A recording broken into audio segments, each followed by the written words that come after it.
Aya an lamɛnbaaw foli ni tanu an b'a di an lamɛnbaaw ani an filɛlibaw ma nin wagati in na mɔgɔ minnu bɛ yen k'a fɔ a bɛ k'an lajɛ Savoir TV sanfɛ nin wagati in na minnu bɛ k'an lajɛ bɔlɔlɔw kan an bɛ foli di bɛɛ lajɛlen ma minnu bɛ k'an lajɛ radio Savoir FM o fiɲɛsɔrɔ sanfɛ an bɛ foli k'a di bɛɛ lajɛlen ma nin sangada in na k'a fɔ aw denkɛ ni aw balimakɛ Dirisa Kɔnɛ Bako nin wagati in na an bɛ sunkalo kɔnɔna na sunkalo kɔnɔna na jamukan dɔ b'an bolo ni an ko sunakari. O kama an wulila ka na Bakɔ Jikɔrɔni furakɛlikɛyɔrɔba dɔ bɛ yen n'o ye an ka landala furakɛlikɛyɔrɔ ye ni an ko FANAM pharmacopée naturelle du Mali o kuma an filɛ a dalala la nin cogoya in na olu kɔni ka baara bɛn bɛ furakɛli ma ka se ka hadamadenw k'o furakɛ ni an ka farafin yiri a gɛrɛgɛrɛ ye yiri lili fo ka taa se a ŋɔmɛ ma fo ka taa se a bulu ma a feere a den o kuma o b'o de bɔ ka se ka bunahadamadenw ka se k'o furakɛ ka se ka jangaro k'o ta ka bɔ bunahadamadenw o la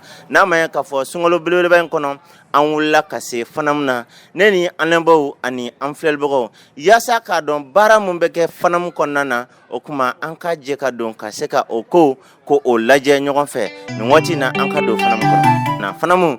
an bɛ mɔgɔw hakili lajigi o ye landalikɛ furakɛlikɛyɔrɔba ye mun kɔni ni a sigiyɔrɔ bɛn bɛ Bakɔ Jikɔrɔni ma maa mun y'a ko sigi sen kan o ye Dr Sumani Jara ye nin waati in na an bɛ FANAM kɔnɔna na ani FANAM cakɛnɛw an bɛ ka masala nin waati in na o kuma FANAM baarakɛnan dɔ b'an bolokɔrɔ an bɛ na kuma d'a ma a ka se ka tɔgɔ ni a jamu k'o fɔ an lamɛnbaaw ni kanubaaw ye ne fa ni ɲantuma. Anba somɔgɔw bɛ di Baasi foyi tɛ yen. Kɔni baasi tɛ yen. Kɔni baasi tɛ yen.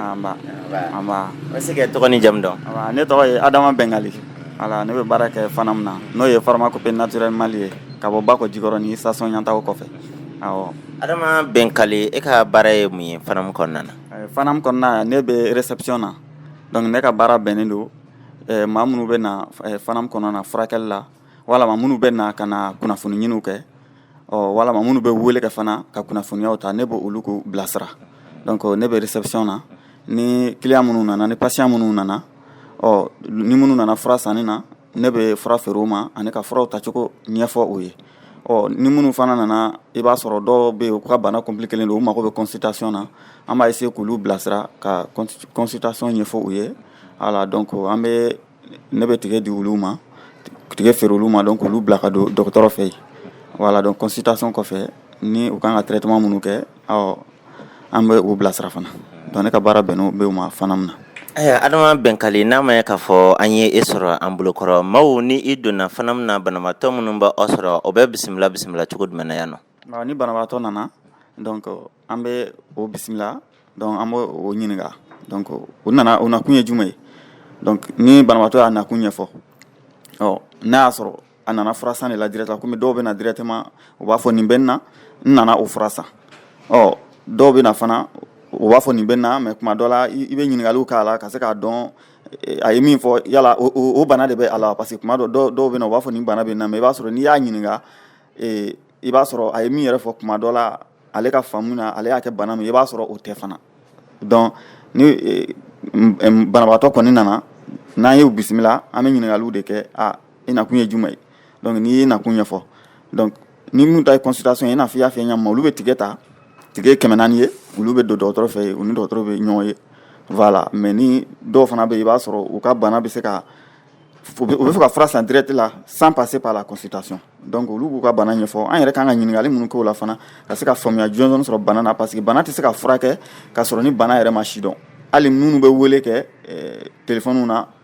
an b'o de fɔ o ye bon bana parce que dɔw bɛ wele kɛ dɔrɔn k'a fɔ nin bana bɛ na a b'a furakɛ joli alors que bana furakɛli tɛ o fɛn ye bana dɔw bɛ yen i b'a sɔrɔ olu furakɛli kuntaala ka jan bana dɔw bɛ yen olu furakɛli mago bɛ fura dɔ hakɛya dɔw la k'o fara ɲɔgɔn kan i n'a fɔ i yɛrɛ ɲɛ b'a la ɲama furaw ka caya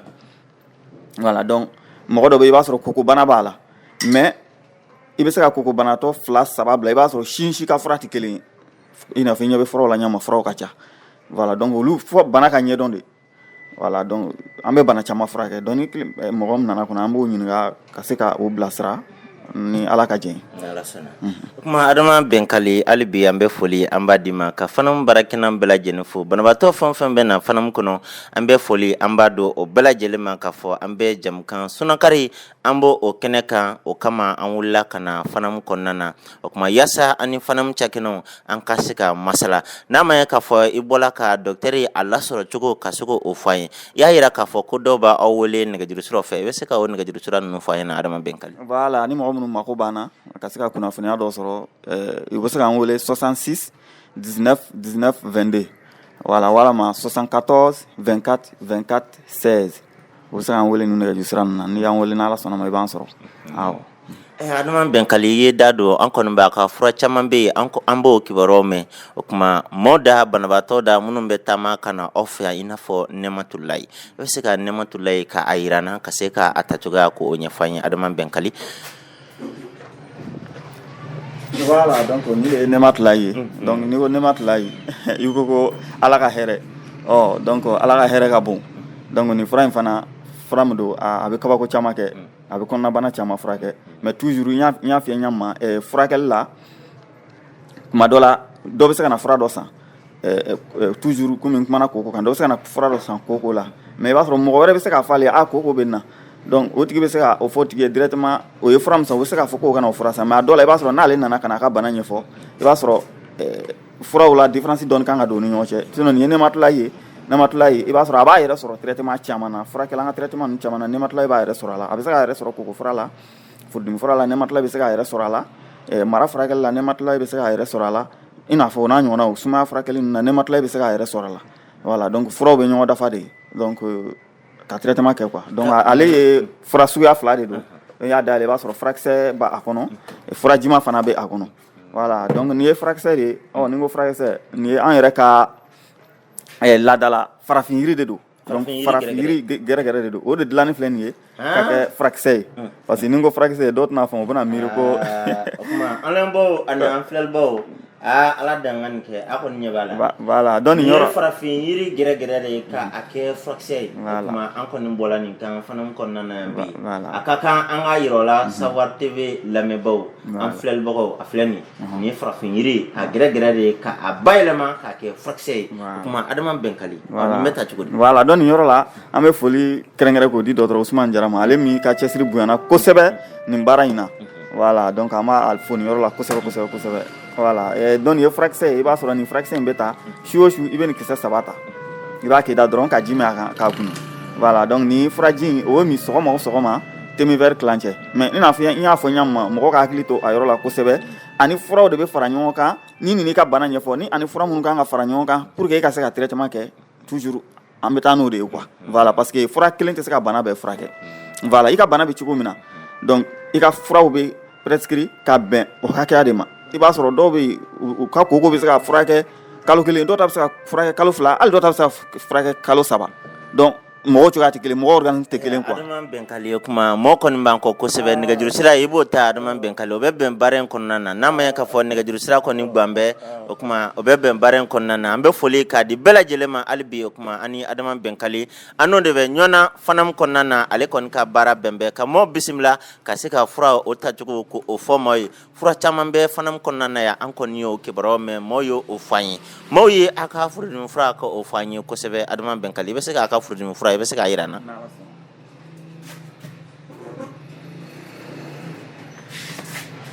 nin de ye a ka furudimi fura ye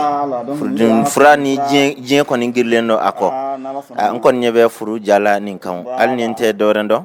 ja mun bɛ nin kan nin ye furu ja ye o kuma an lɛnbaw i bɛ se ka mun fɔ nin kan nin bɛ ta cogo di donc i n'a fɔ an bɛ waati min na nin bana in an bɛ waati min na an bɛ sunkalo kɔnɔna na donc nin bana in a bɛ mɔgɔ caman sɛgɛn voilà donc nin fura in hali n'a y'a sɔrɔ mɔgɔ min dɛsɛlen don ka sun ni mɔgɔ min ta ka jugu i b'a sɔrɔ ni i sera ka nin traitement yɛrɛ kɛ ka kɔn sunkalo ɲɛ i bɛ sunkalo bɛɛ sun ka ban degun foyi t'i sɔrɔ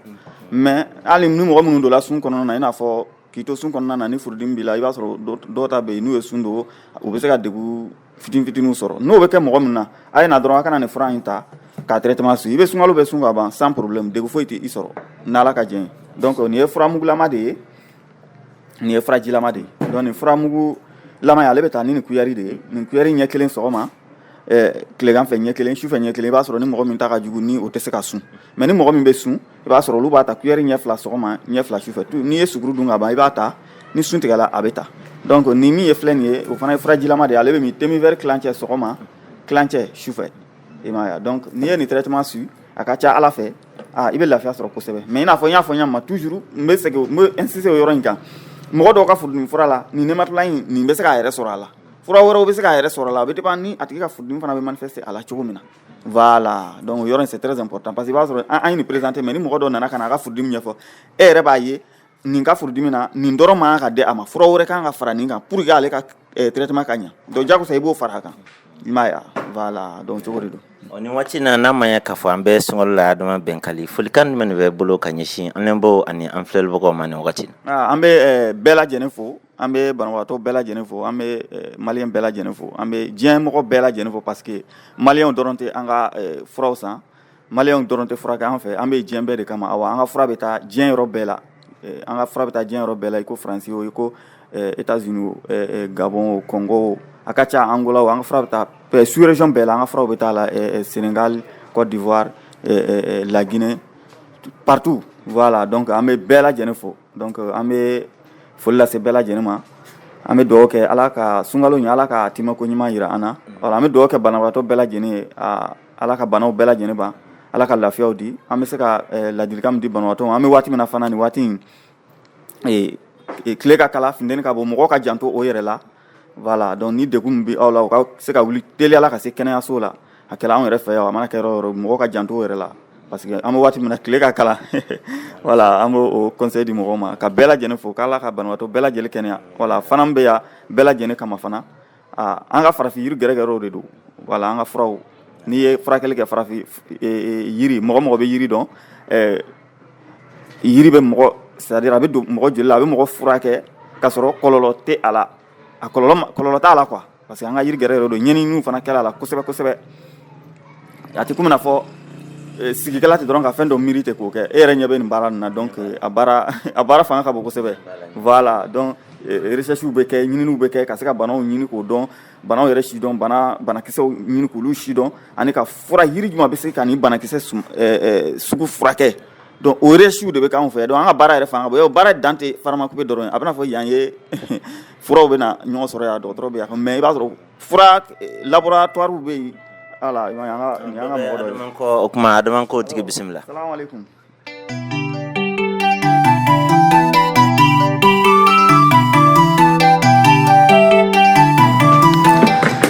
An lamɛnbagaw an b'a fɔ ko aw waleɲumandɔn hali bi an y'o de fɔ k'a fɔ nɛgɛjurusira kɔni a gan bɛ kosɛbɛ kosɛbɛ fɛn min ye Adama Bɛnkali an bɛ réception na n'i nana fana min na o kuma i bɛ na réception na ka se ka tigi ye ko ta yaasa i ka se ka don kɛ ka consultation k'o kɛ docteur kan o kuma an bɛ foli an b'a di Adama Bɛnkali ma o kuma nin waati na nɛgɛjurusira kɔni gan bɛ an b'a ale ni clients an b'o olu to ɲɔgɔn na o kuma fana mun baarakɛɲɔgɔn wɛrɛw bɛ yen yaasa an ka se ka gara olu la an n'olu ka se ka masala an bɛ bɛɛ fo ka bɛɛ waleɲuman dɔn k'a fɔ an bɛ Sunakari o jamukan an b'o o kɛnɛ kɔnɔna na bi an bɛ fana min na fana min ye o kuma landala furakɛlikɛyɔrɔba ye o kuma ni a bɛ Bakɔ Jikɔrɔni o kuma an tilalen kɔ Adama Bɛnkali la o kuma an nana gara an balimakɛ la ale fana ka se ka a tɔgɔ ni a jamu k'o fɔ an lamɛnbagaw ani an filɛbagaw ani kanubagaw bɛɛ lajɛlen. Aya nin waati na an sela fanamu baarakɛnan wɛrɛ ma an y'o de fɔ k'a fɔ an kɔni bɛ munumunu na fanamu kɔnɔna na n'o ye Pharmacopée naturelle Mali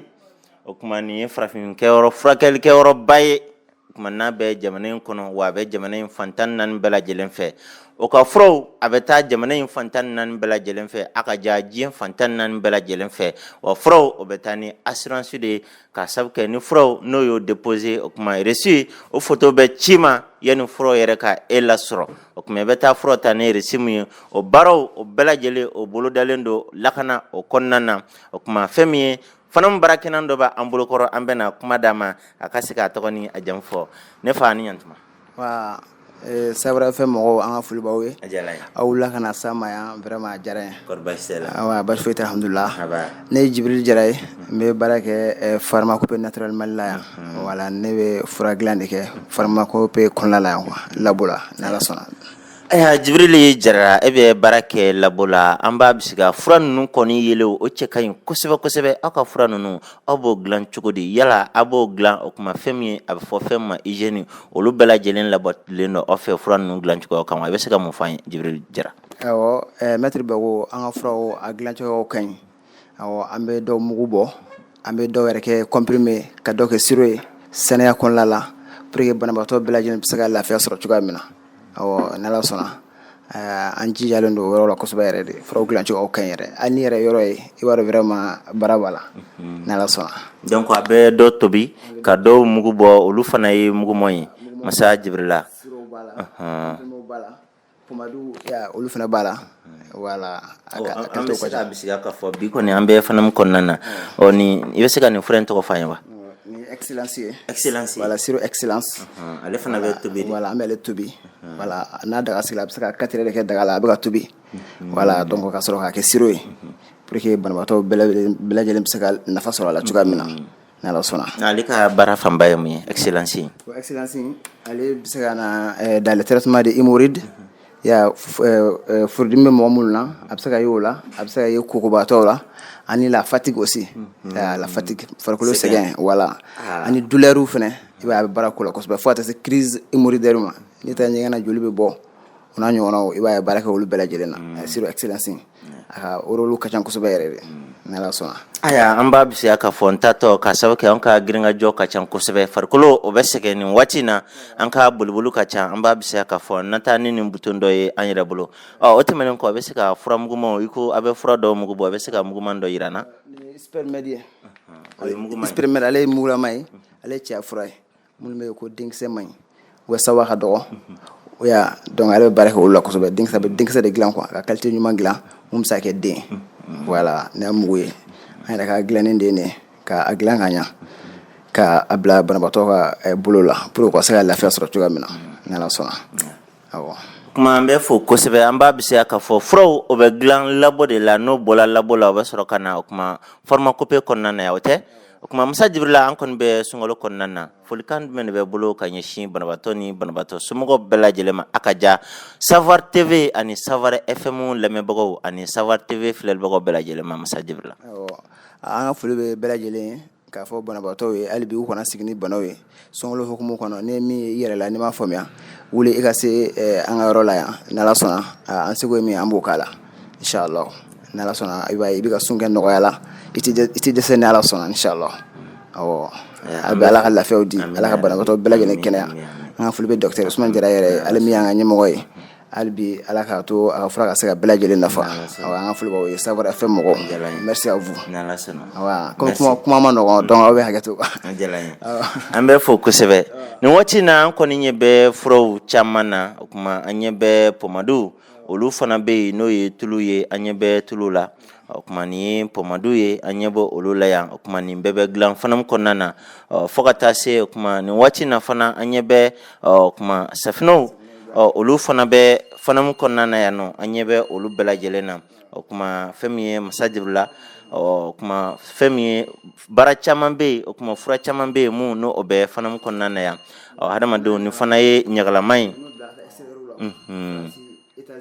voilà ninnu bɛ bila ka taa yen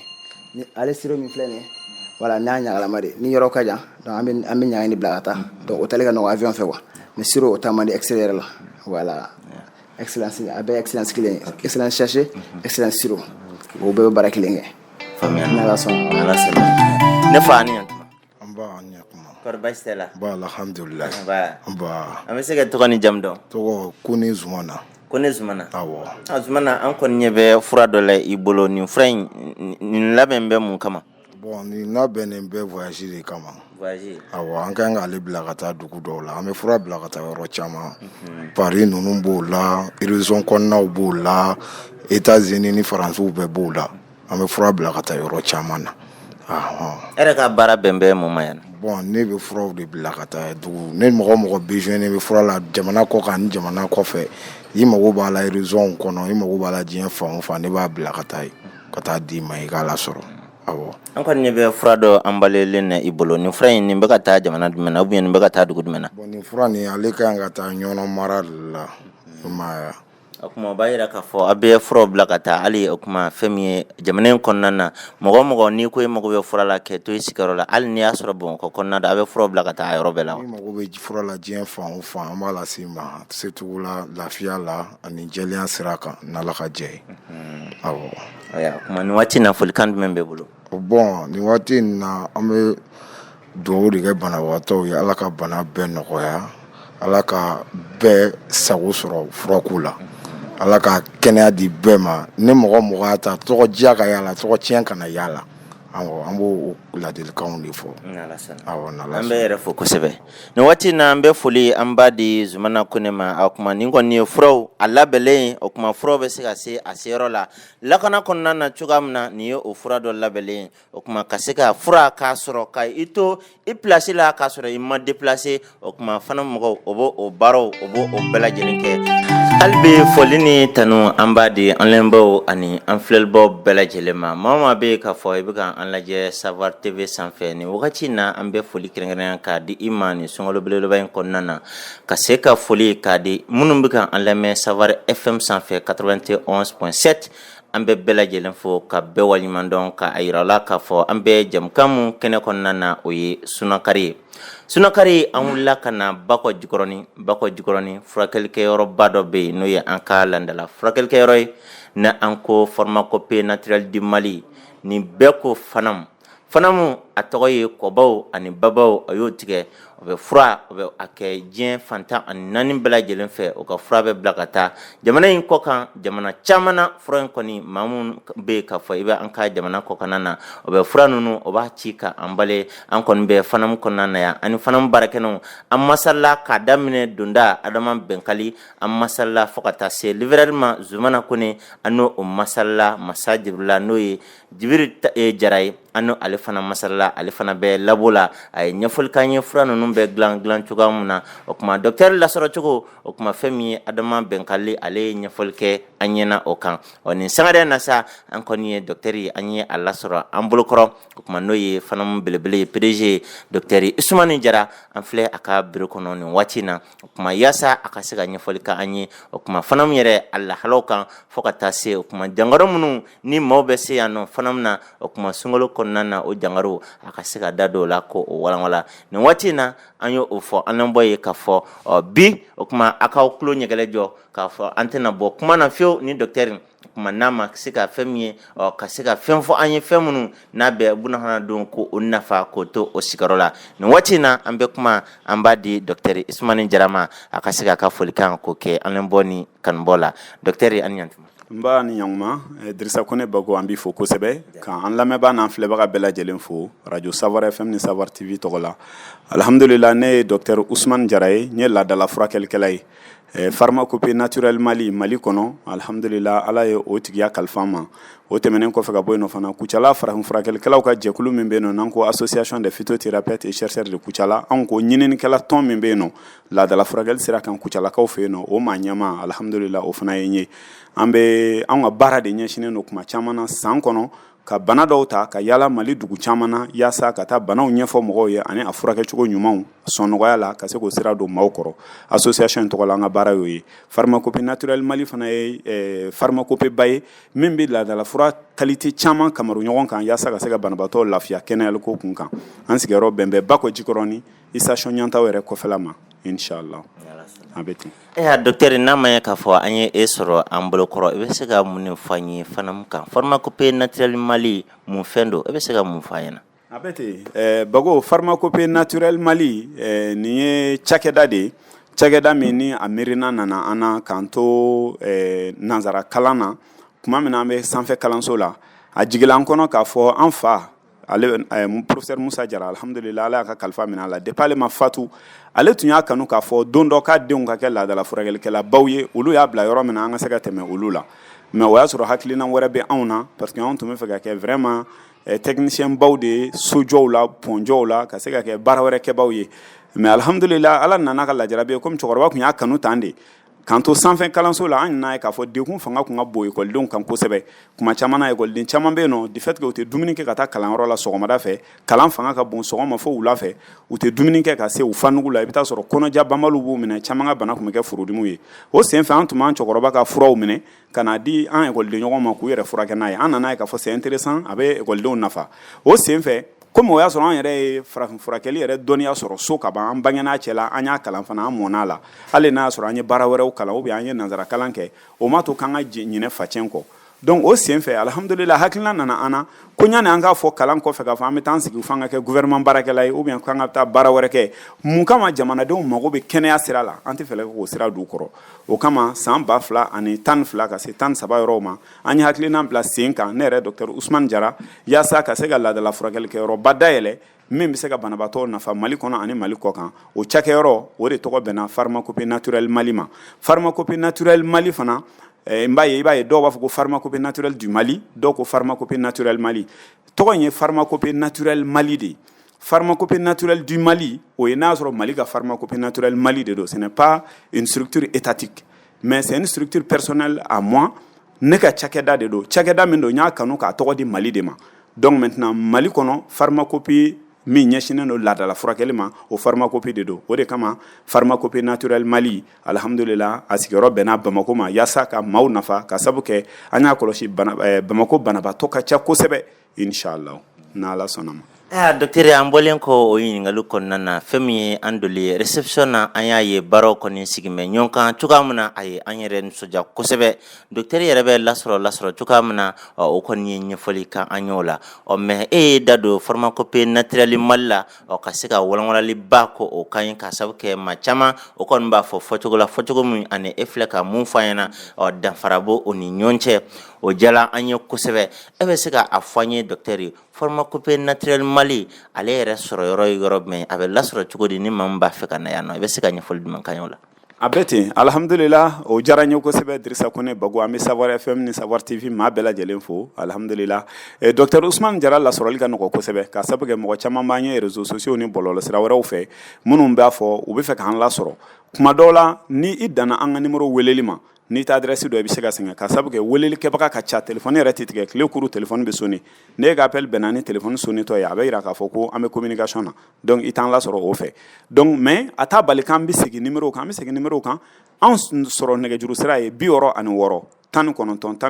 22 walama an ka orange numéro 74 24 24 16 74 24 24 anw sɔrɔ yɔrɔ jɔn yɛrɛ ye Bakɔ Jikɔrɔni de ye station Petro ɲɛntaw yɛrɛ kɔ donnen don an ka bureau ma o kama station Petro ɲɛntaw tɛ yɔrɔ dogolen ye a filɛ nin ye Bakɔ Jikɔrɔni ka ɲɛsin Bakɔ Jikɔrɔni balontan terrain yɛrɛ ma Jikɔrɔni para ko tɛ Bakɔ Jikɔrɔni ko don o tɛmɛnen kɔfɛ ka bɔ yen nɔ fana anw ka baarakɛyɔrɔ yɛrɛ bɛ mairie carré de kɔnɔ anw ni mairie bɛɛ bɛ carré kelen kɔnɔ o kɔfɛ université ba dɔ fana bɛ yan nɔ ko INTEC supérieur o b'a fɔ ko INTEC sup anw ni o fana bɛ carré kelen kɔnɔ o tɛmɛnen kɔfɛ ka bɔ yen Bakɔ Jikɔrɔni poste de police 15e côté a poste de police anw n'o bɛɛ bɛ carré kelen kɔnɔ o kama n'i ye ɲininkali kɛ maa o maa la nin sigida in na k'a fɔ docteur Ousmane Jara ka Pharmacopée a ka gɛlɛn k'a fɔ k'i ti maa sɔrɔ min b'i bilasira ni Ala ka dɛmɛ ye inshallah.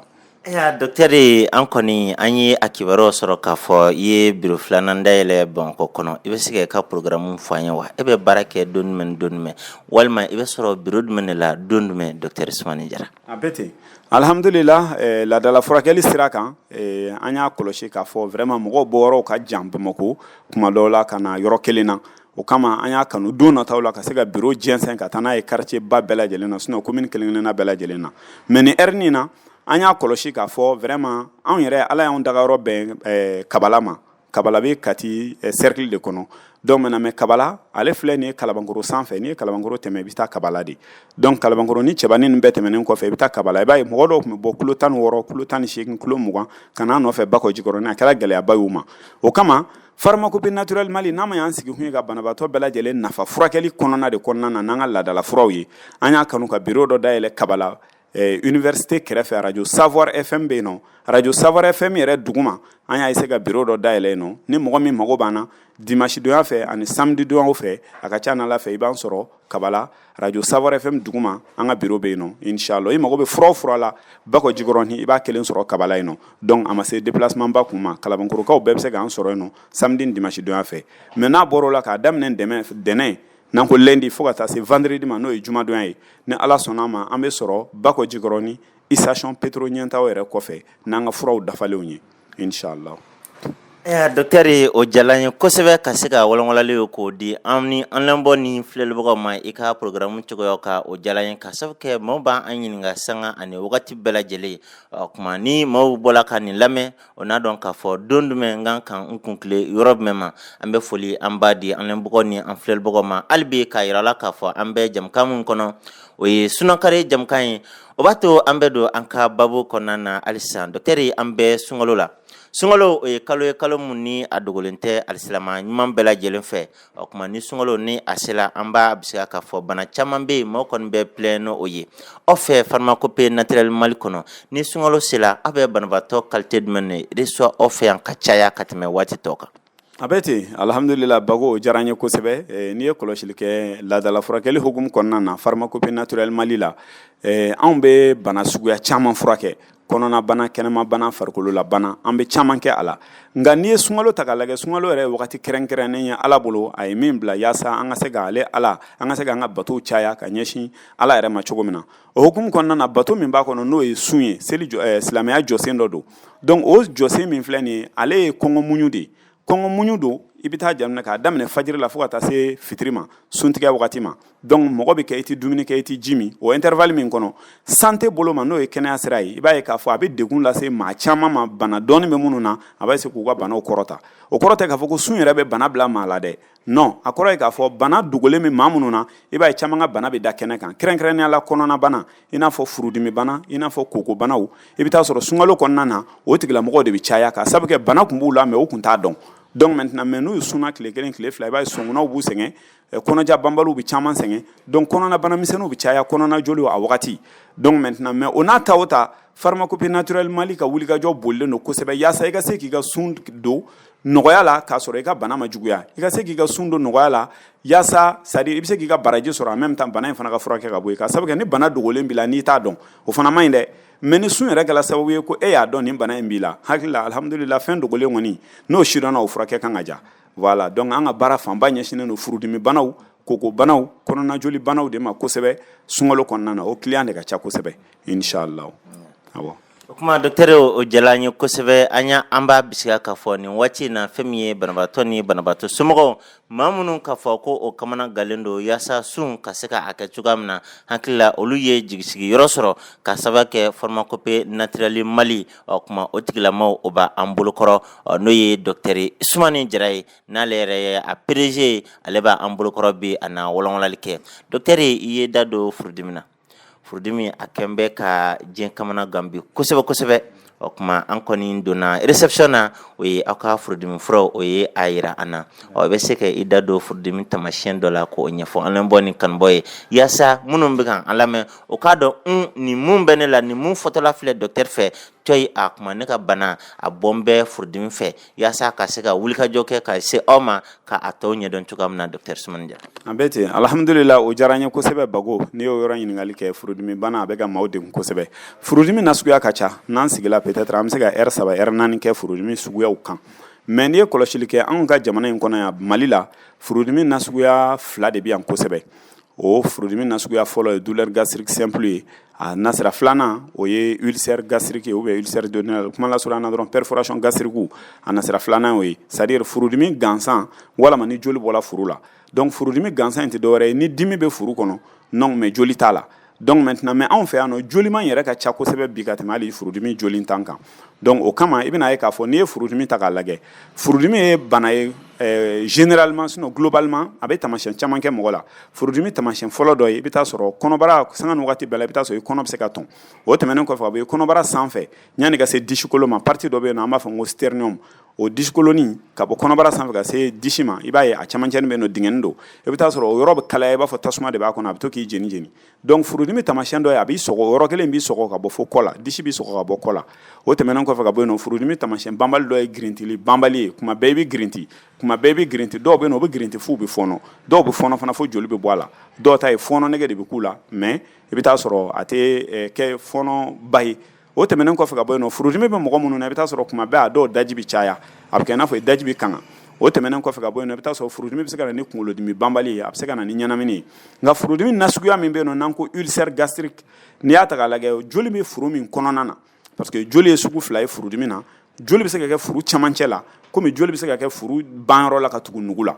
mais joli min bɛ furu camancɛ la i bɛ taa sɔrɔ o tigilamɔgɔ ka girintili banbali ka ca i bɛ taa sɔrɔ sanga ni wagati bɛɛ kɔngɔ bɛ k'a la mais ni kɔngɔ y'a minɛ furudimi sen fɛ donc a bɛ kɛ i n'a fɔ a nin ka tigɛ kɔngɔ mana minɛ kɔngɔ b'a degun kosɛbɛ kɔngɔ fanga bɛ bonya a kan mais i bɛ taa sɔrɔ n'a ye ji min dɔrɔn ou bien n'a ye dumuni kɛ dɔrɔn i b'a ye dimi bɛ tɛmɛ donc maintenant o tigilamɔgɔw ka kunkolodimi banbali ka ca o tigilamɔgɔw ka kɔnɔ mankan bɔ ka ca u ka fiɲɛ bila ka ca donc maintenant u ka ɲanamini banbali yɛrɛ ka ca donc maintenant mais ni joli bɔra furu banyɔrɔ la ka tugu nugu la i bɛ taa sɔrɔ o tigilamɔgɔw i bɛ taa sɔrɔ ni kɔngɔ gan'u la n'olu ye dumuni kɛ i b'a ye dimi bɛ tigɛ mais heure kelen ka se heure fila ma ni dumuni commencera ka yɛlɛmani daminɛ dɔrɔn i bɛ taa sɔrɔ dumuni yɛlɛmani ka kɛ binataga ye n'a bɛ fɛ ka bɔ parce que k'a daminɛ heure fila la ka se heure saba ma i b'a ye binata bɛ yɛlɛma ka kɛ dumuni bɛ yɛlɛma ka kɛ binataga ye donc o bɛ bɔli min kɛ k'a fɔ k'a bɛna tɛmɛ furu fɛ ka taa nugu la donc n'a sela joli ma dɔrɔn i bɛ taa sɔrɔ dimi banbali de bɛ k'a tigilamɔgɔ la o b'a yira dumuni kɛlen kɔfɛ heure fila ka se heure saba ma i b'a ye dimi bɛ kɛ i la kosɛbɛ puis o dimi tɛ kɛ kɔnɔbara camancɛ la mais o bɛ kɛ kɔnɔbara banyɔrɔ ka tugu barakɔrɔla la donc parce que nugu bɛ yen nɔ de donc i b'a ye dimi banbali bɛ k'a tigilamɔgɔ la a dɔw bɛ yen nɔ a bɛ kɛ n'a fɔ u ka sa donc dɔw bɛ yen f'u b'u biri k'u kɔnɔ minɛ o kɔnɔdimi sugu de n'o b'i la i b'a sɔrɔ a bɛ juguya i ma f'i bɛ fɔɔnɔ f'i bɛ joli fɔɔnɔ kuma dɔw la donc o tɛmɛnen kɔfɛ ka bɔ yen nɔ a fana bɛ se ka na ni kɔnɔ mankan bɔ ye a fana bɛ se ka na ni fiɲɛ bila ye ale furudimi qualité de bɛ na ni sentigɛ kɔnɔna chauffe ye i sentigɛ kɔnɔna bɛ chauffe i b'a fɔ tasuma de b'a la dɔw bɛ yen nɔ fana a bɛ se ka na ni ɲanamini banbaliw la dɔw bɛ yen nɔ a bɛ se ka na ni kɔjaw la wa ale furudimi nasugu de bɛ kɛ sababu ye fana ka kɔnɔja bila furudimitɔ dɔw la ka sababu kɛ furudimi bɛɛ ti kɔnɔja bila mɔgɔ la mais furudimi min bɛ yen nɔ i bɛ taa sɔrɔ binata dumuni yɛlɛmatɔ ka kɛ binataga ye n'a nana se nugu ma ni dimi nana dɔrɔn e b'a essayer ka binata muɲu n'an ko ka kabinɛnataga muɲu e b'a essayer k'a muɲu donc i b'a ye binata bɔtɔ bɛ tila ka segin kɔ tuguni parce que e tɛ fɛ dimi ka taa ni dimi ko a bɛ na dɔrɔn e bɛ girin k'i concentrer i b'a ye binata bɛ yɛlɛ a nɔ na donc o bɛ kɛ sababu ye ka constipation involontaire bila i la donc maintenant o furudimi nasuguya bana cɛɲuman tɛ wa o bɛ sogo kirikara bila mɔgɔ caman na sunkalo yɛrɛ kɔnɔ an y'a ye mɔgɔ caman bɛ na i b'a ye u b'a fɔ ko marabana b'u la dɔw b'a fɔ ko mɔgɔw y'u dabali mais dabali tɛ an b'o de fɔ mɔgɔw ye tuma dɔw la an ka limaniya sɔrɔ k'a fɔ bana caman bɛ yen nɔ an yɛrɛ ka indiscipline de b'a se an ma bana caman bɛ yen nɔ an ka dumuni kɛcogo juguya de b'a se an ma bana caman bɛ yen nɔ an yɛrɛ ka sanuya sabatibaliya de b'a se an ma furudimi y'o banaw dɔ ye an bɛ dugawu de kɛ ala ka furudimitɔ bɛɛ kɛnɛya inshallah n'ala sɔnna docteur an bɛ fo kosɛbɛ k'a fɔ an lɛn bɔ ni an filɛlibagaw ye nin waati in na k'a fɔ an tɛna se ka da don bana bɛɛ la kelen kelen hakili la an lɛn bɔ ni filɛlibagaw a ye faamuyali sɔrɔ furudimi bana na o kuma don n'a natɔ la an nana bana ninnu k'o bɛɛ ta kelen kelen Savoir TV sanfɛ Savoir FM fana fiɲɛsɔrɔ sanfɛ yaasa ani docteur an ka masala yaasa jangarobatɔw o ka se k'o ka jangarow ka kungilennaw dɔn k'o to o sigiyɔrɔ la o kuma an bɛ foli di bɛɛ lajɛlen ma nin waati in na hali bi o kuma an ka baara o ye waatilako ye an ka waati kɔni bɛ i teriw ka gara dɔɔni dɔɔni docteur n'a ma ye k'a fɔ an bɛ sunkalo la e bɛ conseil jumɛn de di o kuma alisilama ɲumanw ma nin wagati in na docteur a bɛ ten alhamdulillah hali bi k'aw fo a ka baara kɛcogo ɲuman na anw bɛ ladilikan min di kɛnɛya sira kan banabaatɔ ni an filɛbaga bɛɛ lajɛlen ma banabaatɔ ni banabaatɔ somaw ma o de ye k'a fɔ an kana ban an ɲɛ koli ma k'a cilen don donc maintenant ni bana b'i la kɔn i k'a furakɛ dɔw bɛ yen nɔ u b'a dɔn tigitigi k'a fɔ ni bana in b'u la mais sunkalo bɛ se fo ka taa fɔ sunkalo kuncɛ la u bɛ sun bana kan u tɛ fura ta bana na o ɲɔgɔn kojugu fila tɛ yen n'i sigala bana tamasiyɛn na i la kɔnɔnabana fan o fan n'i sigala tamasiyɛn na i la kɔn i ka wuli ka se kɛnɛya tigilamɔgɔw ma dɔw b'a kɛ depuis sunkaloma kɔnɔ dɔw bɛ na u bɛna ka na u ka analysew kɛ an bɛ consultation kɛ en même temps ka fura prescrire u kunna u b'u ka traitement kɛ ka sunkalo ɲɛbila dɔw bɛ yen nɔ fana sun kɔnɔna na n'u sunna n'u y'a ye k'a fɔ degun dɔ bɛ ka signaler dɔrɔn k'a kun bɔ dɔrɔn u bɛna furaw ta i bɛ to sun na en même temps i bɛ fura ninnu ta an ka furudimi fura bɛ ten an ka koko furaw bɛ ten an ka kɔnɔnajoli furaw bɛ ten an ka hali kulusi jalalagosi furaw bɛ ten i b'i to sun na k'a ta a bɛ taa cogo di suntigɛ wagati ani sugurudun wagati donc i bɛ se ka nin fura ninnu kɛ cela veut dire que i bɛ se ka sun en même temps i bɛ k'i ka traitement kɛ donc banabaatɔ k'i jija k'i ɲɛsin bana kunbɛ yɛrɛ ma bana kunbɛ ka fisa ni bana furakɛ ye wa n'i nana an ka pharmacopée naturelle Mali in na docteur Ousmane Jara certes ne ye a fondateur ye mais docteur Ousmane Jara kelen tɛ se ka bolo tɛ se ka bɛlɛ ta dɛ a ka ca n'Ala fɛ ne ni baarakɛɲɔgɔnw de bɛ ɲɔgɔn bolo donc maintenant baarakɛɲɔgɔnw de bɛ yan nɔ minnu a ka ca n'Ala fɛ ni an jɛla ka se ka baarakɛyɔrɔ in kɛ baarakɛyɔrɔba ye a daminɛna ni ne ye mais alhamdulillah bi docteur Ousmane Jara bɛ yen a tɛ yen o jɛkulu bɛ yen nɔ jɛkulu min bɛ se ka banabaatɔw nafa à 100% hali ni saya nana an ma bi an hakili latigɛlen don ka sabu kɛ anw bɛ se ka min kɛ ani an ye min kalan an ye o sira don an ka banabaatɔw fana an ka baarakɛɲɔgɔnw fana kɔrɔ banabaatɔw lafiyali kama an y'a ye k'a fɔ vraiment banabaatɔw lafiyalen don hali de docteur Ousmane Jara tɛ yan donc o kama n'i nana pharmacopée naturelle Mali la i bɛ Adama Bengali sɔrɔ yan i bɛ Jibril Jara sɔrɔ yan i bɛ Zumana Kone sɔrɔ yan baarakɛbagaw ka ca an da tɛna se bɛɛ tɔgɔ ma mais nin kelen kelen bɛɛ lajɛlen bɛ se k'i ka consultation kɛ ka ordonnance d'i ma i bɛ tila k'a fura san an ka pharmacie la a ka ca n'Ala fɛ wa i bɛ lafiya sɔrɔ fana an bɛ dugawu de kɛ Ala ka banabaatɔ bɛɛ nafa donc an tɛ bɔ yan fiyewu f'an ka hakili lase an ka savon kɔrɔlisi ma savon kɔrɔlisi ye an ka safunɛ dɔ ye alhamdulillah an ka marque kura don an b'a fɔ ten tɔ mais marque min don a bɛ sugu la a bɛ san 2 bɔ mais nin ye safunɛ dɔ de ye safunɛ min an b'a fɔ sunkalo kɔnɔ c'est à dire i bɛ taa sɔrɔ ni mɔgɔ sunna kuma dɔ la i farikolo ji bɛ boli donc a bɛ kɛ sababu ye ka na ni farikolo jaja ye mɔgɔ caman na an b'a fɔ déshydratation de la peau donc a bɛ farikolo ji samani min kɛ ni farikolo bɛ pɛrɛn-pɛrɛn a ka ca n'Ala fɛ sunkalo kɔnɔ an ye safunɛ in bɔ ka bɛn sunkalo dɔ ma wa an bɛ maaw hakili jigin donc ni mɔgɔ o mɔgɔ i hakili to ni safunɛ in koli la i farikolo bɛ lafiya i farikolo bɛ nugu wa sun sɛgɛn min b'i kan fana safunɛ don n'i y'a ko hali n'i taara dingɛ sen de kɛ tile kɔnɔ ou bien wotoro poussé de kɛ k'i sɛgɛn n'i ye safunɛ in ko k'i da su fɛ i bɛ sunɔgɔ fo k'i lafiya hali maa minnu bɛ yen k'a fɔ k'u tɛ ka sunɔgɔ sɔrɔ sunɔgɔbaliya b'u la n m'a fɔ ni sababu wɛrɛ b'a la fo farikolo sɛgɛn ni farikolo sɛgɛn don n'i ye safunɛ in ko i bɛ lafiya wa kurukuru zan fala ani ŋɔɲɛ bɛ mɔgɔ mɔgɔ la safunɛ in a ka ca n'Ala fɛ sunkalo in kɔnɔ an kɛn bɛ ka lafiya maaw ye k'a dilan ka caya k'a bila pharmacopée la wa a bɛ an ka pharmacie partenaire caman fana na dugu kɔnɔna na yaasa ka se ka banabaatɔ bɛɛ lafiya k'a sababu kɛ sunkalo ye bara ɲini kalo ye wa safunɛ in dɔrɔn tɛ sunkalo kɔnɔ an kɛn bɛ ka sɔn nɔgɔya kɛ an ka baara caman na inshallah n'Ala sɔnna ma. Docteur comme an ma se ka da don banaw bɛɛ la ani furaw bɛɛ la ni maa min b'a fɛ ka to i sigiyɔrɔ la ka se ka ɲininkali wɛrɛw kɛ lahala wɛrɛ la lahala mun ni an da ma s'o ma o bɛ se ka wele kɛ nɛgɛjuru sira jumɛn na. a bɛ ten alhamdulillah nin yɔrɔ in fana diyara n ye kosɛbɛ Dirisa Kone Bago mɔgɔ minnu mago bɛ pharmacopée naturelle Mali la i mago bɛ docteur Ousmane Jara la yaasa ka renseignement ta bana kun kan i bɛ weleli kɛ an ka nɛgɛjuru sira la 66 19 19 22 bamanankan na an ko 66 19 19 22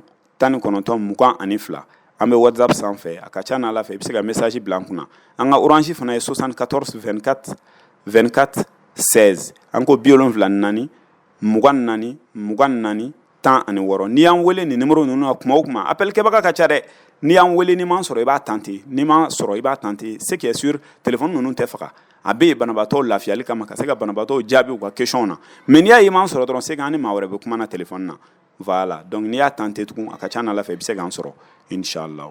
n'Ala sɔnna ma. Docteur an ye faamuyali ba an y'o sɔrɔ la an bɔ ni kanubaw an kɔni tɛna an kɔ don ɲɔgɔn na fiyewu docteur ka sabu kɛ don dɔ n ye ka jamukan kɛ yiri dɔ kan ni an ko korosɔli i bɛ se ka mun fɔ an ye yaasa an baw o ka se k'o yɛrɛ nafa o korosɔli la k'o to o sigiyɔrɔ la minnu bɛ ka an lajɛ o kuma Savoir TV sanfɛ minnu bɛ ka an lamɛn Savoir FM o sanfɛ nin wagati in na minnu bɛ ka an lamɛn an ka bɔlɔlɔw kan Facebook n'o y'an ka page Facebook ye fo ka taa se 0 ma docteur yaasa o ka se k'o yɛrɛ nafa k'o to o sigiyɔrɔ la i bɛ se ka mun fɔ an ye. a bɛ ten alhamdulillah Dirisa Kone Bago nin diyara n ye kosɛbɛ ni ko an ka kuma korosɔli kan an b'o de fɔ maliyɛnw ye mɔgɔ caman bɛ yen nɔ u bɛ ɲinɛ u yɛrɛ kɔ korosɔli ye yiri dɔ de yiri min a bɛ Amérique du Sud la a bɛ jamana caman na an fɛ dafɛ jamanaw na a bɛ jamana min na kosɛbɛ yan o ye Côte d'Ivoire ninnu ye donc maintenant mais bi an ka jardinier caman bɛ yen nɔ a bɛ sɔrɔ minnu fɛ yen nɔ korosɔli a b'an yɛrɛ ka jardin du savoir la radio Savoir FM na donc maintenant korosɔli ye yiri de ye yiri min n'a nafa ka bon kosɛbɛ bana caman na nka kɛrɛnkɛrɛnnenya la infection juguman bɛ mɔgɔ minnu na k'i ye infection furakɛ k'a dɛsɛ i ye fura sugu bɛɛ ta infection i bɛ taa sɔrɔ infection nasira ka ca mais an kan bɛ kɛrɛnkɛrɛnnenya la infection sexuellement transmissible ma infection minnu bɛ yɛlɛma furulabato senfɛ donc worokɔrɔla b'i ŋɛɲɛ dugukɔrɔ b'i jeni ɲɛgɛnɛkɛ senfɛ ji jɛman bɛ bɔ walama i bɛ taa sɔrɔ joli bɛ bɔ ɲɛgɛnɛkɛ senfɛ korosol furaburu ɲini dɔrɔn k'a fɔ k'i bɛ kuruko k'a la kuru 3 kuru 4 o tɛ dɛ a furaburu bɔrɔntɔ dɔrɔn i k'a kɛ baradagaw kɔnɔ i k'a wuli ka to k'a min sɔgɔma ni sufɛ don o don sɔgɔma tilegan fɛ sufɛ i bɛ se k'a min thé vert hakɛ o hakɛ i ja 2 3 fo 4 korosol tɛ yiri kunaman ye wa kɔlɔlɔ t'a la biyɛn ma kɔlɔlɔ t'a kan kɔlɔlɔ t'a la kɔnɔna minɛn si ma yiri lafiyalen don i n'a fɔ an bɛ ji min cogo min na n'i y'a min a bɛ se k'i ka ɲɛgɛnɛkɛ caya nka ɲɛgɛnɛ sira la banakisɛ o banakisɛ bɛ yen nɔ k'a fɔ k'a bɛ système urinaire la korosol bulu n'i b'a wuli k'a min a b'a bɛɛ nettoyer ka bɔrɔntɔ ka bɔ yen pewu antibiotique min b'a la ka ca kosɛbɛ donc korosol an b'a fɔ mɔgɔw ye yiri nafamanba don mɔgɔw n'i t'a dɔn n'i y'a sɔrɔ n'i y'a ɲini n'i t'a dɔn a ɲini k'a dɔn n'i y'a sɔrɔ fana taa curu i ka jardin kɔnɔ k'a sabu kɛ a bɛ e lakana k'i ka denbaya lakana don dɔ donc maintenant korosol ye yiri nafamanba ye a bɛ infection banaw de furakɛ nɔgɔya la teliya la ka taa sɔrɔ hali i ma musakaba bɔ a la a ka ɲi kosɛbɛ inshallah ok o kuma an bɛ fo kosɛbɛ Dr Sumani Jara nin waati na ka foli di an lamɛnbagaw bɛɛ lajɛlen ma hakili la an filɛbagaw ani an lamɛnbagaw a ye wasa sɔrɔ a la o kuma an don wagati an ye layiru mun ta aw ye k'a fɔ an n'an fayida ko o de aw ma bi ka sabu kɛ an tɛ se ka don Dr Sumani Jara kan ten ka bɔ ten ni ɲɔgɔnna yirimasa anw ka jamana kɔnɔna na ka sɔrɔ a ma dɔ f'an ye yiri dɔ nafa la an bɛ mun kɛ ka an to an sigiyɔrɔ la an bɛ foli an b'a di Dr Sumani Jara ma nin waati na an ka kurun kɔni o sela siana Dr Sumani Jara i bɛ folikan jumɛn di an lamɛnbagaw ma ani an filɛbagaw a bɛ ten Dirisa Kone Bako diyara an ye kosɛbɛ an bɛ folikan min lase an b'a lase maliyɛn bɛɛ lajɛlen ma fɔlɔ an ka jamana bɛ wagati gɛlɛnba kɔnɔ an bɛ dugawu de kɛ maliyɛn bɛɛ lajɛlen k'i tɛgɛ di ɲɔgɔn ma jamana in ɲɛmaaw yarabi u bɛ baara min na Ala k'a ɲɛ u bolo u bɛ baara min na Ala k'a ɲɛ u bolo an ka jamana in Ala k'a basigi cɛfɔ ni kanbɛn Ala k'a sabati an ka jamana kɔnɔ an k'an tɛgɛ di ɲɔgɔn ma politique mɔgɔ min tɛ politique mɔgɔ ye an bɛɛ lajɛlen k'an tɛgɛ di ɲɔgɔn ma an bɛ jamana ko de la an tɛ mɔgɔ ko la a ka ca n'Ala fɛ n'an y'an tɛgɛ di ɲɔgɔn ma n'i y'a mɛn mɔgɔ jamana yɛrɛ de bɛ yen fɔlɔ ni jamana tɛ yen nɔ an si tɛ yen dɛ n'an y'an tɛgɛ di ɲɔgɔn ma ka ɲɔgɔn minɛ dusukun kelen na komi an ka hymne national yɛrɛ b'a fɔ cogo min na a ka ca n'Ala fɛ an ka jamana a bɛ basigi maliyɛn bɛɛ k'i tɛgɛ di ɲɔgɔn ma o tɛmɛnen kɔfɛ ka bɔ yen nɔ ka radio Savoir FM ni Savoir TV baarakɛla bɛɛ lajɛlen fo aw ka wulikajɔ n'aw ka cɛsiri la ka banabaatɔw fo yarabi Ala ka lafiya d'u ma ka pharmacopée naturelle Mali baarakɛ ɲɔgɔn bɛɛ fo ka baarakɛbaga bɛɛ fo dɔgɔtɔrɔw nansara dɔgɔtɔrɔw farafin laadala furakɛlikɛlaw an bɛ foli lase bɛɛ ma an ka senkolaw an ka donsobaw an ka kotigi bɛɛ lajɛlen an bɛ bɛɛ fo yarabi Ala ka banabaatɔw lafiya Ala ka sunkalo timɛko ɲuman d'an ma Ala ka silamɛya jidi ni kira barika ye sallallahu alaihi wasallam aba Merci Dr Sumani Jara an bɛ fo kɛ waliɲuman dɔn ka se ka laɲini kɛ an filɛbagaw fɛ n'a ma ɲɛ k'a fɔ fayida kɔni Dr Sumani Jara bɔla ko o fɔ a bɔla ka da don fɛn caman na fɛn mun ni a bɛ an nafa k'an to an sigiyɔrɔ la an bɛ mun ɲini kanubaw fɛ o kuma an ka nin video in an k'a sɛbɛkɔrɔ partager ka sabu kɛ ne e y'a ye kɛ i nafa e b'a partageli mun kɛ maa wɛrɛ bɛ bɔ e nu ma o fana bɛ nin fayida kelen ta ka se ka a yɛrɛ nafa e b'o baraji sɔrɔ o kuma an b'a a ɲini an lamɛnbagaw ani an filɛbagaw fɛ o kuma an k'a sɛbɛkɔrɔ partager ka se ka a lamɛn radio fɛn min ye minnu bɛ ka an lamɛn o kan nin waati na o kuma hali bi o kuma fɛn min ye an ka radio an ko o volume k'o bonya ka sabu kɛ ani minnu an bɛ ɲɔgɔn kɛrɛfɛ yaasa bɛɛ lajɛlen ka se ka a lamɛn cogoya min na k'a ta k'an yɛrɛ nafa an bɛ foli an b'a di Dr Sumani Jara ma ka se ka fana mun a baarakɛnɛw bɛɛ lajɛlen fo k'a yira la k'a fɔ aw denkɛ ni aw balimakɛ o de tun ye ɲininkalikɛbaa ye n'o ye Dirisa Kone Bako caméra la maa min tun bɛ yen o ye Ibrahim Dumbuya ye fana mun kɔnɔna na yan an bɛ jamukan mun kan o ye Sunankari ye ni maa min b'a fɛ ka an wele an ka taa Sunankari ka taa jamukan ka a sigi i fɛ yen i bɛ wele kɛ radio Savoir FM a nɛgɛjuru siraw la n'o ye 20 80 21 47 walima 82 82 84 83 an bɛ dugawu kɛ Masa Rahamani ka sunkalo timɛko ɲuman Ala k'a di an bɛɛ lajɛlen ma nin video a kɔni bɛna sɔrɔ bɔlɔlɔ sanfɛ o kuma waati bɛɛ lajɛlen kɔnɔ i mago b'a la waati o waati o kuma i kɔni ka a taper ko Savoir TV o kuma n'i y'o taper i na video ninnu i n'o sɔrɔ ko o lajɛ walima i k'a sɛbɛn o kuma Savoir FM o kuma n'i y'o fana sɛbɛn page Facebook kan o kuma i na video i na a sɔrɔ k'a lajɛ an bɛ bɛɛ fo ka bɛɛ waliɲuman dɔn Ala ka sunkalo timɛko ɲuman Ala k'a di ani an lamɛnbagaw bɛɛ lajɛlen ma